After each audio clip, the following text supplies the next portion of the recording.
एक बार भगवान बुद्ध एक गांव में गए थे।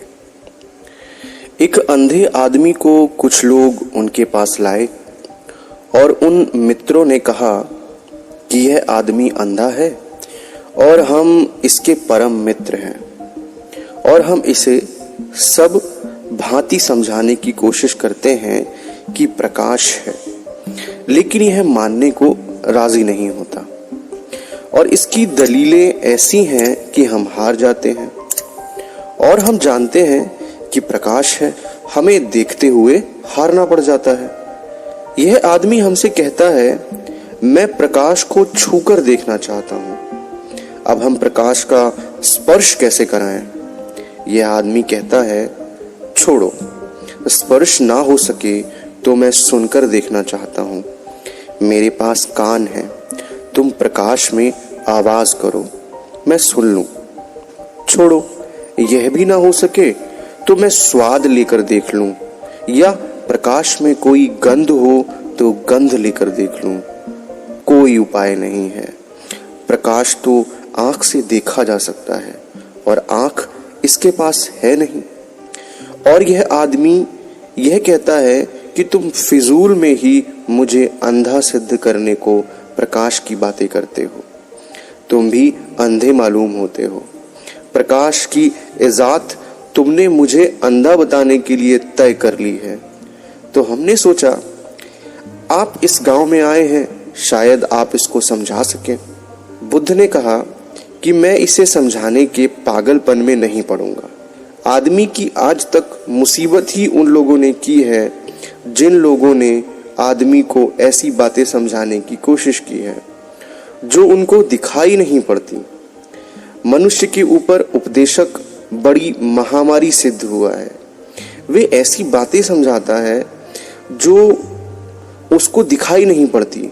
तो बुद्ध ने कहा कि मैं यह गलती करने वाला नहीं हूं और मैं यह समझाने वाला नहीं हूं कि प्रकाश है। मैं तो इतना कह सकता हूं कि इस आदमी को तुम गलत जगह ले आए हो। मेरे पास लाने की जरूरत ना थी, किसी वैद्य के पास ले जाओ जो इसकी आंख का इलाज कर सके। इसे उपदेश की नहीं, उपचार की जरूरत है। तुम्हारे समझाने का सवाल नहीं, तुम्हारी समझाई गई बात पर विश्वास करने का सवाल नहीं, इसकी आंख ठीक होनी चाहिए। और आंख ठीक हो जाए तो तुम्हें समझाने की जरूरत ना पड़ेगी।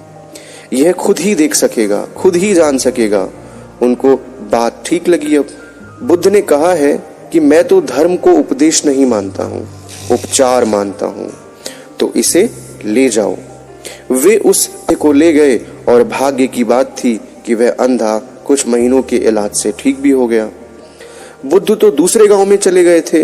वह अंधा आदमी ठीक हो गया था। वह बुद्ध के चरण छूने गया और उसने उन्हें प्रणाम किया और उसने कहा कि मैं गलती में था, प्रकाश तो था लेकिन मेरे पास आंख नहीं थी। लेकिन बुद्ध ने कहा, तू गलती में जरूर था, लेकिन तूने जिद की कि जब तक आंख ना होगी तब तक मैं मानने को राजी ना होऊंगा। तो तेरे आंख का इलाज भी हो सका। अगर तू मान लेता उन मित्रों की बात कि तुम कहते हो तो ठीक है, तो बात वहीं खत्म हो जाती। आंख के इलाज का सवाल भी नहीं उठता। जो लोग विश्वास कर लेते हैं वे विवेक तक नहीं पहुंच पाते। जो लोग चुपचाप स्वीकार कर लेते हैं वे स्वयं के अनुभव तक नहीं पहुंच पाते। जो अंधे हैं और पकड़ लेते हैं कि दूसरे कहते हैं प्रकाश है तो जरूर होगा, फिर उनकी यात्रा वहीं बंद हो जाती है। यात्रा तो तब होती है जब बेचैनी बनी रहे, बनी रहे, बनी रहे, बेचैनी छूटे नहीं। और बेचैनी तभी होती है जब मुझे लगता है कि कोई चीज है, लोग कहते हैं लेकिन मुझे दिखाई नहीं पड़ती, तो मैं मान कैसे लूं? मैं ही देखूंगा तो मानूंगा। यह बेचैनी मन में हो कि मेरे पास आंख हो तो मैं स्वीकार करूं। दोस्तों, अगर हमारी कहानी आप सभी को अच्छी लगी तो प्लीज लाइक, शेयर और सब्सक्राइब जरूर कीजिएगा। मिलते हैं एक और नई शानदार कहानी में। तब तक के लिए धन्यवाद।